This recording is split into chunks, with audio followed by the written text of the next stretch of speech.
You've heard the stories that echo through every mosque, every khutbah, every children's book.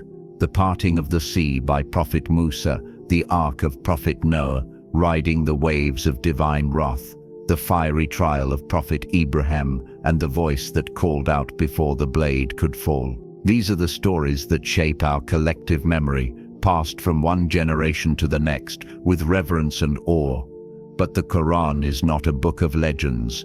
It is a layered revelation, veiled in meanings where even the quietest verses hold oceans of truth. There are stories within it that many have never heard, verses passed over in favor of the more familiar, names left unspoken, figures unnamed, yet present like shadows beneath the surface. These are the forgotten corners of revelation, the ones that don't always make it to the pulpit or the classroom, not because they lack power, but because they require stillness to hear.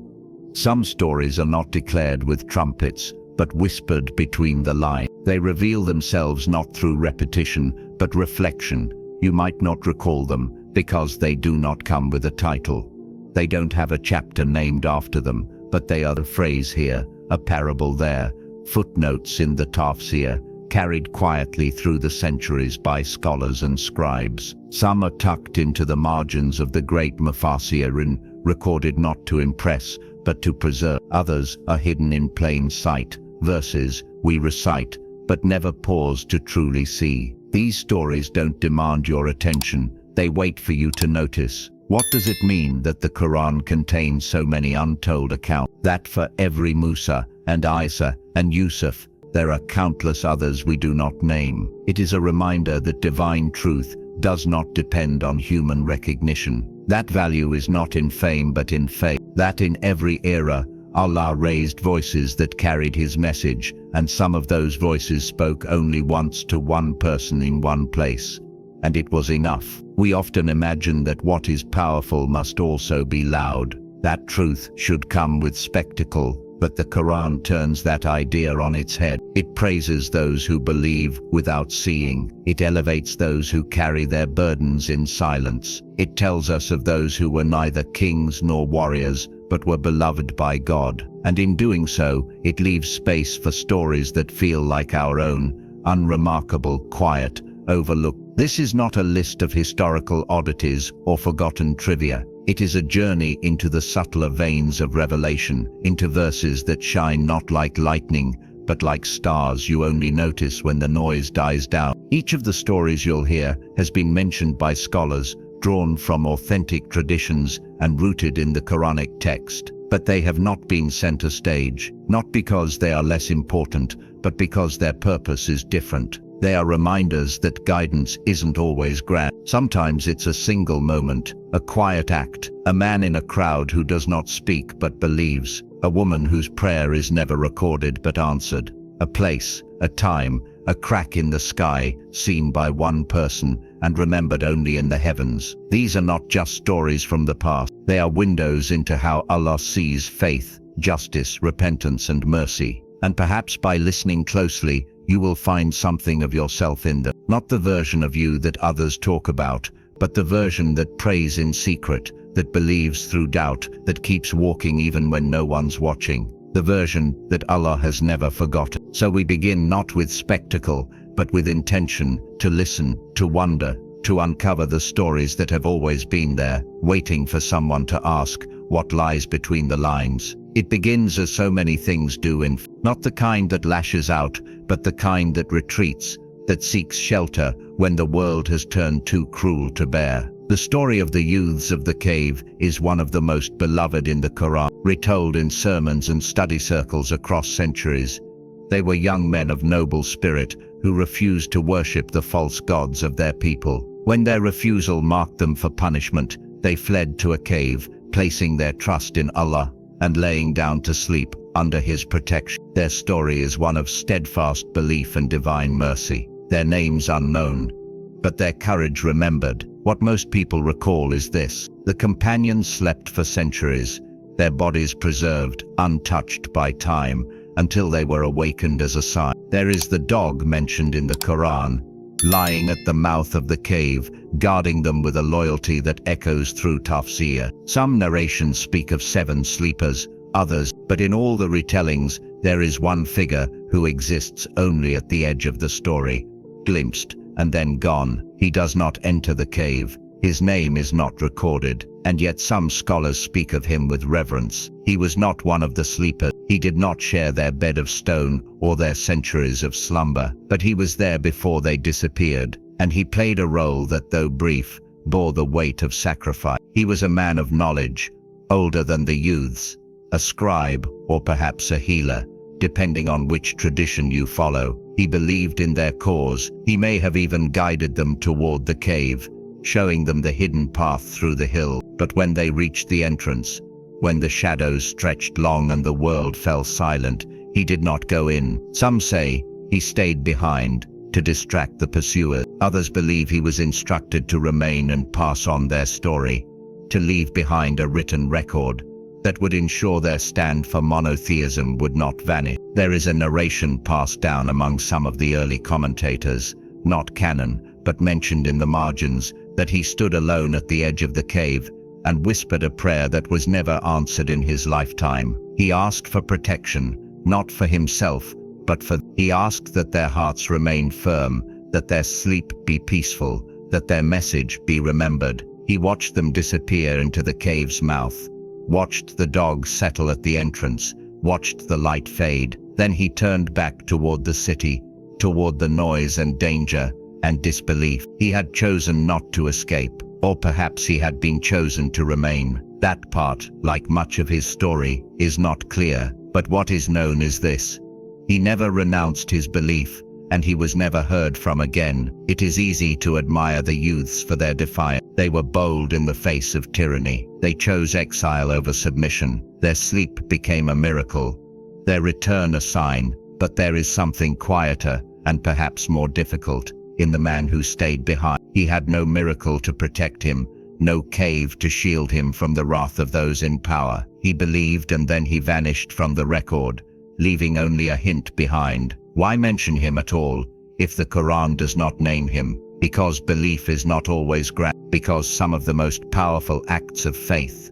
are those that no one sees. The Quran leaves space for figures like him, those who carry the message without the promise of recognition, those who support the cause but never see the outcome. In the end, it was the cave that became a sign, but perhaps it was his silent prayer that set it all in motion. The early commentators knew this. Even if they could not agree on his role, they spoke of him with the tenderness reserved for the forgotten. He was not a prophet, not a martyr in the traditional sense, but he was something else, a reminder that sometimes belief requires letting go, that you may help build something that you will never live to see complete, that the prayer you whisper for others may echo longer than anything you say for yourself. In a time when we long to be seen, to be known, to be credited for our efforts, his story offers a counterweight. What if the truest faith is the one that doesn't demand an audience? What if the greatest reward is to be remembered by God alone? When the sleepers awoke centuries later, the world had changed. The tyranny they fled had crumbled. The people now believed as they once had. Their message had endured. No one spoke of the man who never went in. But perhaps, as they looked at the sun's angle and the dog still lying there, they remembered, perhaps in the deep folds of their memory, shaped by divine sleep and divine mercy, there was still a trace of the one who watched them leave and chose to face the storm alone. We cannot say for certain who he was. We cannot trace his steps or build a shrine to mark his place, but we can feel the weight of his choice. And in that weight is a story not told with thunder or spectacle, but with silence, the kind of silence that only God records. In the great halls of Pharaoh's court, where gold shimmered on every column and power clung to every breath, there stood a man whose name was never recorded. He had served in silence, moving among the shadows of the palace for years. Some say he was a servant. Others claim he was born with status, but stripped of voice. All agree on one thing: he could not speak. His tongue had never shaped a word. His mouth had never carried a prayer aloud. But he listened, he watched, And when the voice of truth entered that palace, something stirred within him that had never stirred before. The court of Pharaoh was a place where speech was power, where orders were barked, and declarations etched in stone. To be mute in such a place was to be invisible. He carried trays, poured wine, swept marble floors under the cold stares of the elite. He was not feared, not consulted, just a pair of hands and eyes. But when Prophet Musa stood before Pharaoh and declared the message of one God, those eyes did not flinch. At first the court laughed. They saw Musa as a threat, yes, but also as a curiosity, a man from among them who had returned with a message that threatened their order. The magicians were summoned. The tension escalated. The stakes turned deadly. Yet even in that court of arrogance and pride, there were cracks in the wall. The Quran tells us of one man among Pharaoh's own people who believed in secret. He spoke carefully, trying to reason, his words veiled in caution. Would you kill a man for saying, "My Lord is Allah"? But beyond him, in the outer ring of the throne room, stood another believer, one who could not speak at all. He had seen Musa before, as a child, perhaps as a prince roaming the palace gardens. He remembered the day that child vanished, the rumors that he had fled after striking an Egyptian. And now, he stood here again, no longer a prince, but a prophet. And something in the mute man's heart shifted. He had lived a life of obedience, not to God, but to Pharaoh. He had bowed when told, knelt when ordered, learned to swallow fear and hide thought behind a blank expression. But now, watching Musa stand firm, with nothing but faith in his voice, the mute servant found something deeper than fear. He found belief. He could not declare it. His tongue had never obeyed him. He could not whisper it to the man beside him, but he felt it burning in his chest.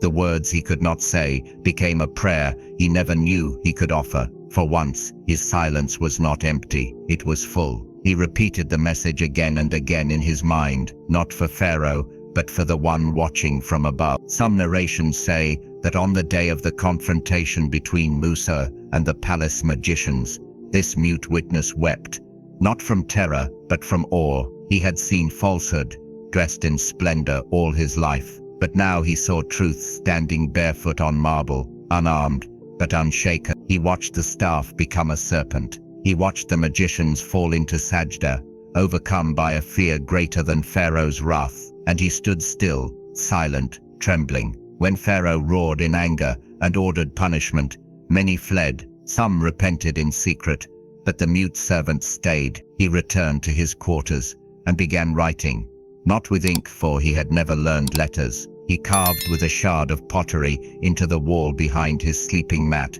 drawing the curves of the staff, the serpent, the bowed heads of the magician. He had no way to tell the story, but he tried to leave a record, a mark, even a crude one. One night, after the court had quieted and the noise of threats gave way to silence, someone came to him, a woman from the kitchen, older, wrinkled, who noticed the change in his eyes. She asked if he had seen the prophet. He nodded. She asked if he believed. He placed his hand on his chest and closed his eyes. She told him she would pray for his tongue to be loosed. He shook his head. He had no need for it anymore. He had found his voice in something great. In the years that followed, as Musa led the believers out and Pharaoh's army drowned, nothing more is said of the mute man. His name is not preserved. His role is not dramatized, but some early scholars, in tafsir, mention him when discussing the hidden believers of Pharaoh's house, those who embraced the message but could not speak it aloud. He may have died in the palace, unrecognized, buried in silence, or he may have escaped, walking among the crowds in the night, unseen as ever. We do not know. What we do know is that Allah saw him, that in a court of arrogance, in a palace where disbelief ruled every corner, there was one man who had no voice, and yet was heard. His prayer was never spoken, but it was accepted. His testimony was never public, but it was recorded, and perhaps on the day when tongues will be loosened and secrets made plain, his story will be known not by what he said, but by what he held in his heart. Not every believer is loud. Not every defender of truth stands on a pulpit. Sometimes the greatest courage is to hold faith when you cannot even whisper it, when every outward sign says you are nothing, but inwardly you are firm. In the eyes of the world, he was a shadow. In the sight of Allah, he was a witness, and that was enough. The story begins where most stories end. In Surah Yasin, we are told of a town that received 3 messengers. They came not with weapons, but with words, calling the people to turn back to their Creator, to abandon idols, and embrace the truth. The town mocked them, threatened them, and dismissed their message with the same arrogance that had consumed many before them. In the midst of the ridicule stood a single man, a humble figure, who ran from the farthest end of the city to support the messenger. He declared his belief in the one God, not with hesitation, but with clarity. He pleaded with his people to listen, to see reason, to accept the mercy being offered to them. They repaid him with violence. According to some narrations, they killed him for his courage, and then the sky darkened. The punishment came quickly. The entire village was flattened, not a wall left standing. That is where the verses end. The surah moves on.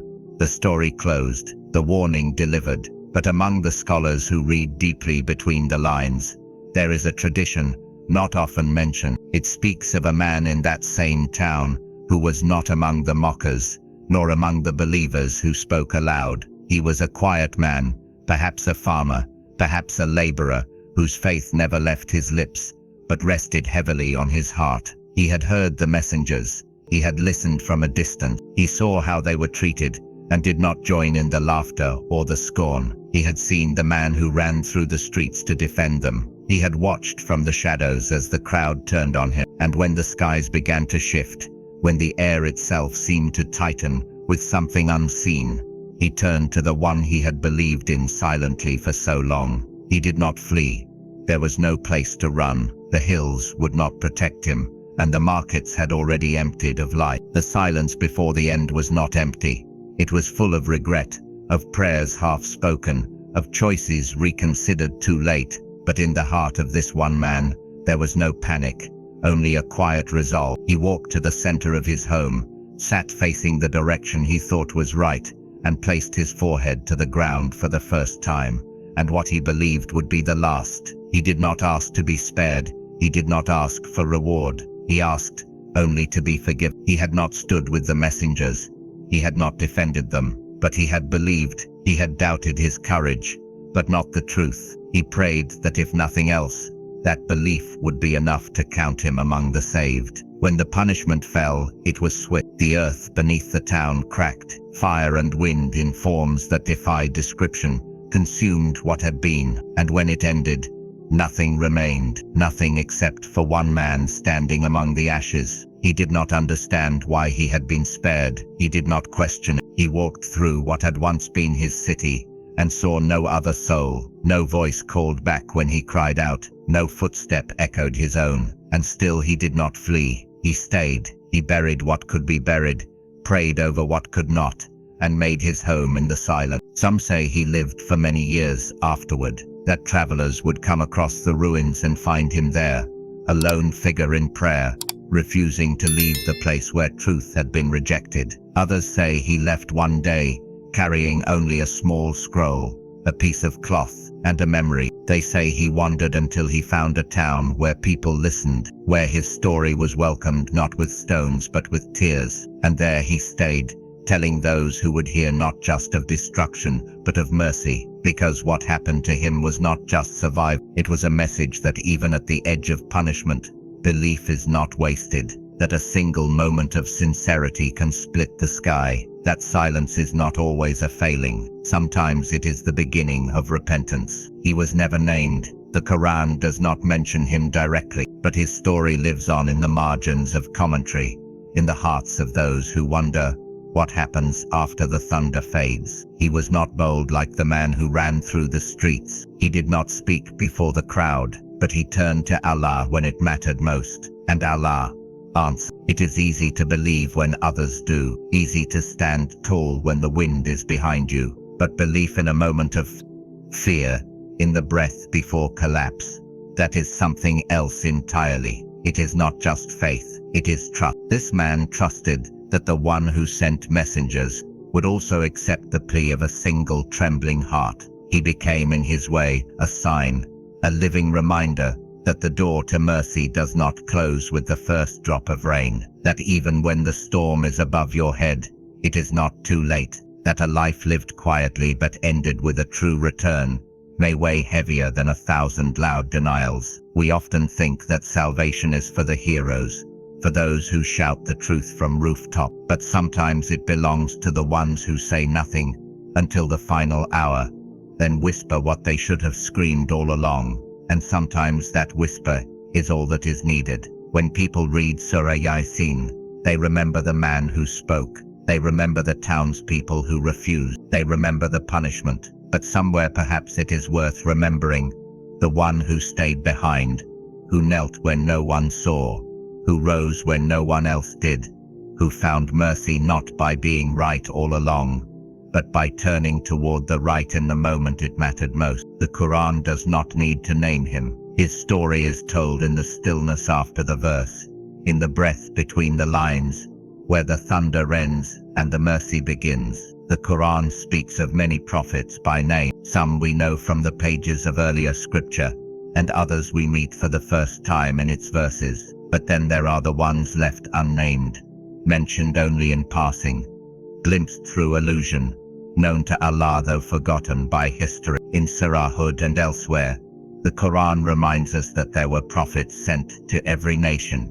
to every people, each carrying the same core message: worship the one God, abandon falsehood, uphold justice. Among them was a prophet whose name has been lost, swallowed by sand and time, remembered only in the faint trails of early tafsir and oral tradition. He came from a people not known for cities or scrolls. They lived in the vast wind-swept deserts between the lands of Ad and Thamud. They carved no monuments, left behind no ruins. Their lives moved with the wind and the stars, tents pitched in valleys that vanished with each shifting season. Their stories were not written down, but sung into firelight and carried from tongue to tongue. And into their midst, one day came a man unlike the others, not in dress or food or manner, but in the way he looked beyond the horizon, in the way he spoke of things that could not be touched. He did not begin with sermons.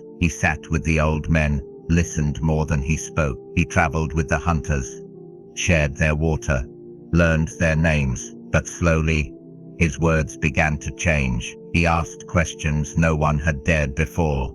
What do we owe the one who gave us breath? What is the use of a God who needs to be carried from place to place? Why does our fear of hunger turn us against each other? He did not command at first. He reminded. He told them of a creator who sees the unseen, who watches even the quiet struggles of the soul. He warned them that injustice carries weight, even when it leaves no bruise. Some listened, some laughed. Most tolerated him as long as he remained gentle, quiet. Another strange figure in the ever-turning wheel of desert life. But when his message grew louder, when he refused to take part in the blood feuds, when he questioned the idols carved from stone and bone, they grew cold. They told him to stop. They reminded him that prophets do not come to people like them, people with no city, no temple, no throne. But he did not stop, and slowly, they began to leave him behind. One by one, the gatherings thinned, the night fires dimmed. Those who had once sat with him began to turn away when he approached. His family grew silent. The children stopped asking him to tell stories. Still, he walked from one valley to the next. His call did not change. Worship the one, turn from cruelty, stand for those no one sees. Years passed. His hair grew white, his face thin. He moved like a man chasing something no one else could see. And then one day, he was gone. Some say he died alone in the desert, wrapped in his own cloak, praying with his face to the earth and his heart to the sky. Others say he disappeared, and only the echo of his voice remained. But what matters is what came after. Long after the prophet had vanished, a drought struck the tribe. Crops failed, water holes dried, The elders gathered to decide which neighboring group to raid for supplies. As they debated, an old woman stood. She held a small bundle of cloth, worn and stained. Inside it, a piece of parchment, cracked with age. The only thing he had left behind. No one knew how she had come to possess it. Perhaps he had given it to her. Perhaps she had found it buried near where he was last seen. The writing was simple, uneven, not the calligraphy of scholars, but the words were clear. A prayer, not for rain, not for food, but for forgiveness, for his people. Even after their rejection, even after their cruelty, he had asked for their protection, that their children would not be punished for the blindness of their fathers, that the door to truth would remain open for whoever might one day walk through it. The council fell silent. The old woman wept. No raids were planned. Instead, the tribe packed their belongings and began a journey across the desert, not to escape punishment, but to seek understanding, to find others who might have heard the same message, to look for traces of what they had once refused. Generations passed. That tribe never built cities, but they stopped carving idols. Their laws shifted, mercy took root, and every child was taught not just how to tend a herd or survive the dry season, but how to listen to the wind, to the silence, to the message of a man who had come and gone without reward. When Islam spread centuries later, the descendants of that tribe were among the first to embrace it. They recognized the voice. They recognized the message. It was not new to them. It was a return. And when asked how they had been prepared for revelation before it came, they told the story of the man with the white beard and desert eyes, the one who spoke of one God when the stars were still unfamiliar. His name was gone. His grave was unknown, but his story had survived. Not in books, but in the shaping of lives. The Quran tells us that there are prophets whose stories were not recorded, that every nation had one, though we do not know them. This man was one of them, a light that flickered in the dark, unseen by the world, but not by the one who sent him. Sometimes we think the impact of a prophet is in the miracles, the cities that rose or fell, the nations that trembled. But sometimes it is in a single parchment left behind in the hands of an old woman, a prayer that outlives its speaker, a tribe that changed, not because they were forced to, but because one man had the courage to call them to something higher, and the patience to wait for them to hear it. He was forgotten by history, but not by God, and not by those who finally listened. Before the prophet's message reached the mountains of Mecca, before the Quran was heard in the markets and hearts of the Hijaz, there lived a man whose eyes rarely left the night sky. He was not a prophet, nor a man of wealth or power. He was a watcher, a recorder, a seeker of signs. They called him Majid, though that name may be more legend than record. He lived far from the city in a small hut, built into the stone, where the wind howled like a living thing, and the stars hung low over the desert. By day he wandered, collecting bits of dried wood, listening to the wind, but at night he climbed the ridge behind his home and watched the heavens. He had been taught by his grandfather, who told him that everything on earth had its mirror in the sky, that stars were not just distant fires, but that God spoke through the heavens long before he spoke through men. Majid believed this, with a conviction that made others uneasy. He would sit for hours, marking the patterns, counting the pulses of the stars, sketching their movements into the dirt. He did not seek fame, he sought meaning. Over time, villagers came to fear his silence. They whispered that he spoke to the winds, that he could hear things others could not. But Majid did not mind their stares. He was listening for something else. The old scrolls he kept in a leather pouch spoke of a moment when the sky would split, not with thunder or lightning, but with something no human eye had yet seen, a breaking, not of cloud or wind, but of the very fabric of the heaven. He had read the lines again and again, though no one could say where they had come from. His grandfather claimed they were remnants of a people long vanished, that one of their scribes had written them after seeing a dream so vivid it left his eyes white. It spoke of a night when a piercing star would cross the sky, a tariq, a visitor, and with it, the sky would open like a womb. Majid waited for years, The night passed with its usual quiet. Stars blinked and danced, and the desert held its breath. But then, one night, it changed. The wind dropped. The air grew heavy.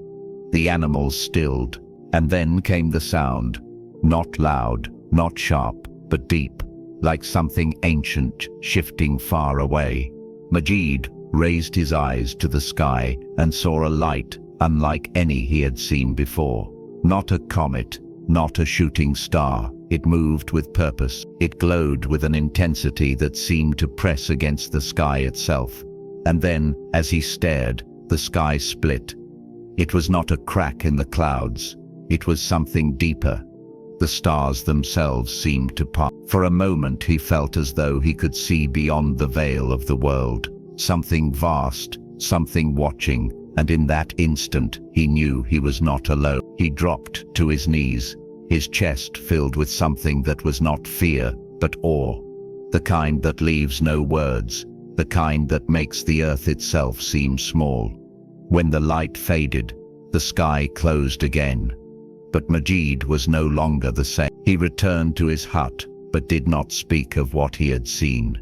He knew the people would not believe him. They had always found comfort in distance, in the idea that the sky stayed where it belonged. But Majid had seen the veil pulled back. He had seen He wrote down what he could remember, not in sentences, but in symbols, markings only he understood. He buried them beneath a flat stone behind his home. And then he waited, not for the sky to split again, but for someone else to come. Someone who would speak the truth that he had only glimpsed. Years passed. Majid died quietly, wrapped in his cloak, his face turned toward the sky. His hut fell into ruin, but his story did not end there. Many years later, when the Prophet Muhammad recited the verse, "By the sky and the night visitor," and what will make you know what the night visitor is? It is the piercings. The hearts of those who heard it trembled, and some among the elders remembered an old tale passed from one traveler to the next, of a man who had once seen the sky open, of markings found on a stone near a ruined hut, of a tariq that left the heavens torn. They brought the tale to the scholars, and the scholars could not say whether it was true, but the echo of the verse seemed to carry more weight. It was as if the man who watched the stars had been waiting for a voice he would never hear, a message that would arrive long after he was gone, and perhaps that was his role, not to speak, not to teach, but to witness. In the silence of the desert, one man saw a sign. He told no one, he asked for nothing, but the moment was real, and it became part of a story much greater than him. The Quran is filled with signs for those who reflect. Some are heard by many, some are seen by one, and yet both are written in the same sky. Most people think the Quran tells only a few stories, the ones they've heard since childhood, the prophets who performed miracles, the cities that were warned and then destroyed, the righteous who triumphed, the wicked who fell. These are the stories we remember, and for good reason. They are powerful. They teach us strength, patience and trust in the unseen. But tucked between those well-known verses are stories that go unnoticed. They are quiet, sometimes without names, without locations, without outcomes we can easily trace, and yet they matter just as deeply. The stories you've just heard are not loud. They do not come with thunder or fire. They ask for stillness. They ask you to slow down and see what faith looks like when no one is watching. A mute man in the court of Pharaoh, who could not speak but believe. A silent watcher of the sky, who saw a truth that had not yet been spoken. A man who fell to the ground moments before punishment and found mercy in his final breath. These are not heroes in the way we are used to seeing them. They are not remembered in statues or celebrated in parades. They lived in the background, but they moved something eternal. In today's world, where being seen often feels more important than being sincere, these stories offer something rare. They remind us that Allah does not need your voice to be loud. He needs it to be true, that your moment of return, even if it comes late, can still be accepted, that witnessing something sacred, even if you never get the chance to speak it aloud, still counts. These are stories for people who wonder if they are too small to matter. They are for those who pray behind closed doors, who believe in silence, who try and fall short, and try again. The Quran is not a history book. It is not a collection of legends. It is a guide for every kind of soul, the bold and the quiet, the ones who stand on mountain tops, and the ones who kneel in dust.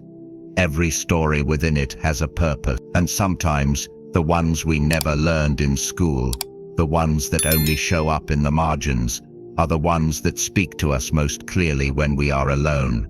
These stories matter because they tell us that we do not need to be great to be loved by God. We only need to be sincere. They remind us that our faith does not need to be broadcast to be real, that a whispered prayer can change everything, and that sometimes the ones who are never named in this world are already known in the next.